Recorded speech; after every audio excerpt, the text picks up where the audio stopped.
7 દિવસ હળવાથી મધ્યમ વરસાદની આગાહી, ભારે વરસાદની કોઈ ચેતવણી નહીં. ગુજરાતમાં વરસાદને લઈને હવામાન વિભાગે આગામી 7 દિવસની આગાહી જાહેર કરી છે. રાજ્યમાં આગામી 7 દિવસ દરમિયાન હળવાથી મધ્યમ વરસાદની શક્યતા છે. જોકે આ સમયગાળા દરમિયાન ભારે વરસાદ કે તોફાની પવનની કોઈ ચેતવણી આપવામાં આવી નથી. માછીમારો માટે પણ આગામી 5 દિવસ માટે વિશેષ કોઈ ચેતવણી નથી. છેલ્લા 24 કલાકમાં મહીસાગર જિલ્લામાં સૌથી વધુ 32.6 મિલીમીટર વરસાદ નોંધાયો છે. બીજી તરફ ઓગસ્ટ મહિનામાં અત્યાર સુધી ગુજરાતમાં સામાન્ય કરતાં 22% ઓછો વરસાદ નોંધાયો. સૌરાષ્ટ્ર કચ્છમાં સામાન્ય કરતાં 33% ઓછો વરસાદ નોંધાયો, જ્યારે રાજ્યના અન્ય ભાગોમાં વરસાદની કુલ 16% ઘટ છે. 16% कम हुई है बारिश गुजरात रीजन में और 33% बारिश कम हुई है अपने सौराष्ट्र कच्छ में. ओवरऑल अगर देखते हैं स्टेट की तो 22% बारिश अभी कम हुई है. અમદાવાદ શહેરમાં આગામી દિવસોમાં વાદળછાયું વાતાવરણ રહેવાની શક્યતા છે અને એકાદ બે સ્થળે હળવા વરસાદી ઝાપટા પડી શકે છે. હવામાન વિભાગના જણાવ્યા મુજબ રાજ્યમાં હાલ 3 હવામાનની સિસ્ટમની અસર જોવા મળી રહી છે, જેમાં વેસ્ટર્ન ડિસ્ટર્બન્સ, મોન્સૂન ટ્રફ અને લો પ્રેશર એરિયાની અસરનો સમાવેશ થાય છે. આ સિસ્ટમની અસરને કારણે રાજ્યના વિવિધ વિસ્તારોમાં હળવાથી મધ્યમ વરસાદની શક્યતા છે. 12 સપ્ટેમ્બર બાદ સારા વરસાદની શક્યતા, અંબાલાલ પટેલની આગાહી. હાલ વરસાદની ખેંચ યથાવત રહેશે. 12 સપ્ટેમ્બર બાદ પણ સારો વરસાદ આવવાની શક્યતા રહેશે. સપ્ટેમ્બરમાં એક પછી એક બનતી સિસ્ટમના કારણે કદાચ અરબી સમુદ્ર પણ સક્રિય થઈ શકે. ગુજરાતમાં વરસાદ ખેંચાયો છે, ત્યારે હવે હવામાન નિષ્ણાંત અંબાલાલ પટેલે રાહતની આગાહી કરી છે. અંબાલાલ પટેલના જણાવ્યા મુજબ દક્ષિણ બંગાળની ખાડી હાલ પૂરતી સક્રિય ન હોવાથી ગુજરાતમાં વરસાદ ઓછો પડી રહ્યો છે.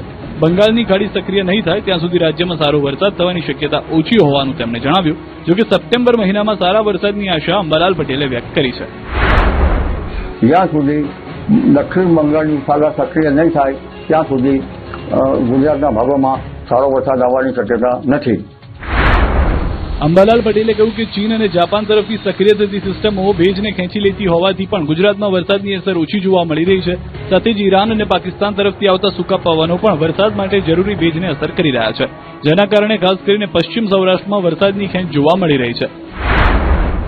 પશ્ચિમ સૌરાષ્ટ્રમાં ઈરાન તરફથી આવતા સૂકા પવનો, અફઘાનિસ્તાન અને પાકિસ્તાનમાંથી આવતા સૂકા પવનો, ઉપલા લેવલના સૂકા પવનો પણ ભેજગ્રાહી નથી, જેના લીધે વરસાદ થતો નથી. અંબાલાલ પટેલે શક્યતા વ્યક્ત કરી કે 12 સપ્ટેમ્બર બાદ રાજ્યમાં વરસાદી માહોલ ફરી સક્રિય થઈ શકે છે. એક બાદ એક હવામાની સિસ્ટમો સક્રિય થવાની શક્યતા છે. અરબી સમુદ્રમાં પણ સિસ્ટમ સક્રિય થતા ગુજરાતમાં વરસાદની સંભાવના વધી શકે છે. આ સિસ્ટમની અસરથી પશ્ચિમ સૌરાષ્ટ્ર સહિત રાજ્યના અન્ય વિસ્તારોમાં પણ સારો વરસાદ થઈ શકે છે. સુરત બાદ હવે અમદાવાદમાં ભૂતિયા ડિમોલિશન શરૂ. સુરત બાદ અમદાવાદમાં પણ ભૂતિયા ડિમોલિશનની ચર્ચા જાગી ચૂકી છે. થોડા સમય પહેલા નાસીમનગરમાં સેંકડો ઘરો પર બુલડોઝર ફરી વળ્યું હતું અને સુરત મહાનગરપાલિકા ઊંઘતું ઝડપાયું હતું. હવે આવી જ ઘટના અમદાવાદના નાના ચિલોડામાં બની. અહીં પણ કોઈ એએમસીના નામે ડિમોલિશન કરી ગયું, જેની એએમસીને ખબર જ ન હોવાનો દાવો છે. નાના ચિલોડામાં ખાનગી પ્લોટ પર આવેલી 3 દુકાનોનું ડિમોલિશન કરવામાં આવ્યું. વિડીયોમાં એક વ્યક્તિ પોતે એએમસીમાંથી હોવાનો દાવો કરી રહ્યો છે, જ્યારે બાઉન્સર પણ એએમસીએ ડિમોલિશન કર્યું હોવાનો દાવો કરી રહ્યો છે. જોકે સમગ્ર મામલે એએમસીએ સ્પષ્ટતા કરી છે કે આ ડિમોલિશન કોર્પોરેશને નથી કર્યું. ટીપી કમિટી ચેરમેન ભાગ્યેશ પટેલે પણ કહ્યું છે કે ખાનગી વ્યક્તિઓ એએમસીના નામે ડિમોલિશન કરી ગયા છે. ત્યારે સવાલ એ છે કે ડિમોલિશન કરનાર વ્યક્તિ કોણ છે? હવે એએમસીના નામે થયેલા ડિમોલિશન મામલે તપાસ બાદ સમગ્ર હકીકત સામે આવશે. ભુજમાં ફૂટપાથ પરના દબાણો સામે પાલિકાની લાલાંક. ભુજમાં ફૂટપાથ પરના ગેરકાયદેસર દબાણો પર નગરપાલિકાનું બુલડોઝર ફરી વળ્યું. સુપ્રીમ કોર્ટના આદેશ મુજબ ફૂટપાથ રાહદારીઓ માટે ખુલ્લા રાખવાના હોવાથી પાલિકાએ 4 દિવસ અગાઉ નોટિસ પાઠવી હતી. નોટિસ બાદ નગરપાલિકાની ટીમે દબાણ હટાવવાની કામગીરી શરૂ કરી છે. ઓલફેડ હાઈસ્કૂલથી ભુજ બસ સ્ટેશન સુધીના વિસ્તારમાં ફૂટપાથ પર થયેલા દબાણો દૂર કરવામાં આવ્યા. પાલિકાની ટીમે સ્થળ પર પહોંચી ગેરકાયદેસર રીતે ફૂટપાથ પર ઉભી કરાયેલી વસ્તુઓ અને દબાણો હટાવ્યા. કેટલાક દબાણકર્તાઓએ પણ પાલિકાની કામગીરીને ધ્યાને લઈ સ્વૈચ્છિક રીતે પોતાનો સામાન ખસેડી લીધો. મહત્વનું છે કે ફૂટપાથ પર દબાણોના કારણે રાહદારીઓને રસ્તા પર ચાલવાની ફરજ પડી હતી, જેના કારણે ટ્રાફિકની સમસ્યા પણ સર્જાઈ હતી. હવે દબાણો દૂર થતા રાહદારીઓ માટે ફૂટપાથ સુલભ બનશે, સાથે જ મુખ્ય માર્ગો પર ટ્રાફિક વ્યવસ્થા વધુ સુચારુ બનશે. નગરપાલિકાએ સ્પષ્ટ કર્યું છે કે ફૂટપાથ પર ફરીથી દબાણ ન થાય તે માટે આગામી દિવસોમાં પણ કાર્યવાહી ચાલુ રાખવામાં આવશે. ખોરાકની ગુણવત્તા સામે તંત્રની લાલ આંખ. સુરતમાં મેગા ચેકિંગ, ખેડામાં દવામાં જીવાતનો આક્ષેપ. રાજ્યમાં તહેવારો પહેલા આરોગ્ય વિભાગે ફરી એકવાર સપાટો બોલાવ્યો. સુરતમાં આરોગ્ય વિભાગે અલગ અલગ જગ્યાએ દરોડા પાડ્યા, તો બીજી તરફ આહાર મેનેજમેન્ટ એસોસિએશન મેદાને આવ્યું અને ભેળસેળિયાઓ સામે કડક કાર્યવાહીની માંગ કરી. બીજી તરફ હવે દવામાંથી પણ જીવડા નીકળવાનો કિસ્સો સામે આવ્યો છે. સુરતમાં ખાદ્ય પદાર્થોની ગુણવત્તા અને સ્વચ્છતાને લઈને મનપાના આરોગ્ય વિભાગે મેગા ચેકિંગ હાથ ધર્યું. હોટલ, રેસ્ટોરન્ટ અને ઢાબા સહિત 189 સંસ્થાઓની તપાસ કરવામાં આવી, જેમાં 110 સંસ્થાઓને નોટિસ ફટકારાઈ અને 762.9 કિલો અખાદ્ય ખોરાકનો નાશ કરાયો. 44 ફૂડ સેમ્પલ લેબોરેટરીમાં તપાસ માટે મોકલાયા. 18 ઓગસ્ટથી અત્યાર સુધીમાં કુલ 1535 સંસ્થાઓનું ચેકિંગ કરાયું. 817 નોટિસ, 5546.8 કિલો અખાદ્ય ખોરાકનો નાશ અને 82 સંસ્થાઓ બંધ કરવાની કાર્યવાહી કરાઈ છે.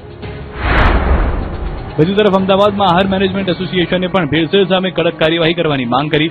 માવા, ice cream, dairy products, bakery item, chutney અને સોસની પણ સઘન તપાસ કરવાની માંગ ઉઠી છે. તહેવારોની સિઝનમાં નફાખોરી માટે ભેળસેળયુક્ત અને અખાદ્ય વસ્તુઓનો ઉપયોગ ન થાય તે માટે પણ કાર્યવાહી કરવા રજૂઆત કરાઈ છે. આ તરફ ખેડામાં સરકારી આરોગ્ય કેન્દ્રની દવામાં જીવાત હોવાનો આક્ષેપ કરતો વિડીયો વાયરલ થયો. રઢુ પીએચસીમાં બાળકની દવાની બોટલમાંથી જીવાત નીકળ્યાનો દાવો કરાયો. પાવડરમાં અસંખ્ય કીડા જોવા મળ્યાનો આક્ષેપ થતા સરકારી દવાખાનાની કામગીરી સામે સવાલ ઉઠ્યા. જોકે વાયરલ વિડીયોની સ્વતંત્ર પુષ્ટિ થઈ નથી. સમગ્ર મામલે તપાસ બાદ જ હકીકત સ્પષ્ટ થશે. રક્ષાબંધન પહેલા ફૂડ વિભાગ એક્શનમાં. માવાથી મીઠાઈ અને આંગણવાડીના ભોજન સુધી તપાસ. રક્ષાબંધનના તહેવારને લઈને સુરત મહાનગરપાલિકાનું ફૂડ વિભાગ એક્શનમાં આવ્યું છે. ભેળસેળયુક્ત માવા સામે કાર્યવાહી માટે 12 ટીમો બનાવી શહેરના વિવિધ વિસ્તારોમાં સરપ્રાઇઝ ચેકિંગ શરૂ કરાયું છે. માવાનું ઉત્પાદન અને વેચાણ કરતી પેઢીઓમાં તપાસ કરી શંકાસ્પદ માવાના જથ્થામાંથી સેમ્પલ લેવામાં આવ્યા છે. તમામ સેમ્પલ પબ્લિક હેલ્થ લેબમાં મોકલવામાં આવશે. લેબ રિપોર્ટમાં ભેળસેળ જણાશે તો વેપારી કે ઉત્પાદક સામે કાયદેસરની કાર્યવાહી કરવામાં આવશે. તહેવાર દરમિયાન પણ આ ચેકિંગ ઝુંબેશ યથાવત રાખવામાં આવશે.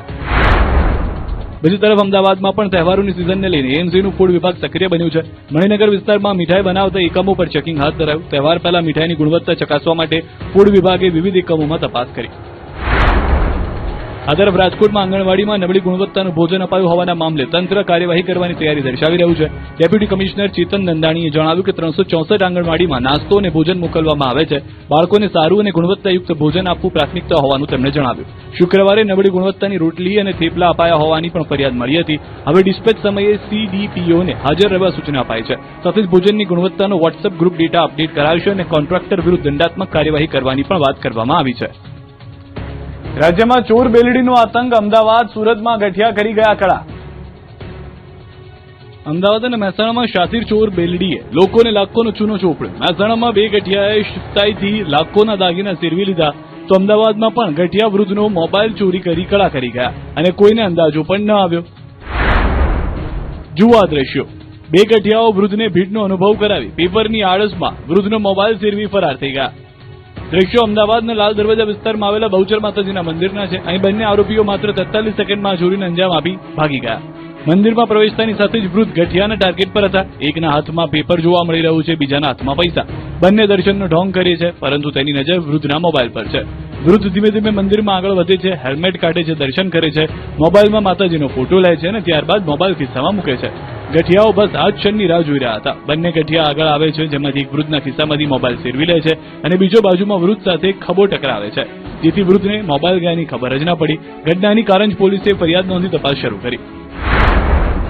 બીજી તરફ મહેસાણાના ઊંઝામાં જ્વેલર્સની દુકાનમાંથી સોનાના દાગીનાની ચોરીની ઘટના સામે આવી. કેસર ભવાની જ્વેલર્સમાં ગ્રાહક બનીને 2 ગઠિયા આવ્યા હતા. એક સાગરીતે ચાંદીની રાખડી ખરીદી વેપારીનું ધ્યાન ભટકાવ્યું. આ દરમિયાન બીજા ગઠિયાએ નજર ચૂકવી 24 ગ્રામ જેટલી સોનાની કડીઓ પેન્ટના પાછળના ખિસ્સામાં સંતાડી દીધી. સોનાની કાનની કડીઓ પણ ચોરી થઈ હોવાની માહિતી મળતા જ્વેલર્સે સીસીટીવી તપાસ્યા હતા, જેમાં ચોંકાવનારો ખુલાસો થયો. કુલ અંદાજે 3 લાખ રૂપિયાના સોનાના દાગીનાની ચોરી થઈ હોવાનો સોનીનો આરોપ છે. ફરિયાદના આધારે પોલીસે તપાસ શરૂ કરી છે. વડોદરામાં તસ્કરો બેફામ. મોડી રાત્રે ચોરીનો પ્રયાસ, કાર લઈને આવ્યા ચોર. વડોદરા શહેરમાં તસ્કરોનો આતંક યથાવત જોવા મળી રહ્યો છે. ગોધરી વિસ્તારમાં મોડી રાત્રે તસ્કરો ચોરીના ઈરાદે ત્રાટક્યા હતા. નવનાથનગર સોસાયટીમાં તસ્કરોએ પહેલા એક બંધ મકાનને નિશાન બનાવવાનો પ્રયાસ કર્યો, જે બાદ અન્ય એક મકાનમાં પણ ઘૂસ્યા. જોકે સ્થાનિકો જાગી જતા ચોર ઊભી પૂંછડીએ ભાગ્યા. નવાઈની વાત એ છે કે તસ્કરો કાર લઈને આવ્યા હતા. સમગ્ર ઘટનાના સીસીટીવી ફૂટેજ પણ સામે આવ્યા, જેમાં જોઈ શકાય છે કે પહેલા એક શખ્સ મકાનના દરવાજા પર લાઇટ કરે છે અને ત્યાંથી આગળ વધી જાય છે. ત્યારબાદ સામેની બાજુએ દિવાલ કૂદીને ઘરમાં ઘૂસે છે, જેની પાછળ અન્ય એક શખ્સ પણ જાય છે. થોડીવાર બાદ કારમાં સવાર શખ્સ ઘરની બરાબર બાજુમાં કારનું પાર્કિંગ કરે છે અને ઘરમાં ઘૂસવાનો પ્રયાસ કરે છે. જોકે આ દરમિયાન દોડધામ મચે છે. ચોર દિવાલ કૂદીને બહાર નીકળી જાય છે, જેની પાછળ મકાન માલિક પણ નીકળે છે. જોકે ત્યાં સુધીમાં તસ્કરો ફરાર થઈ ગયા હતા.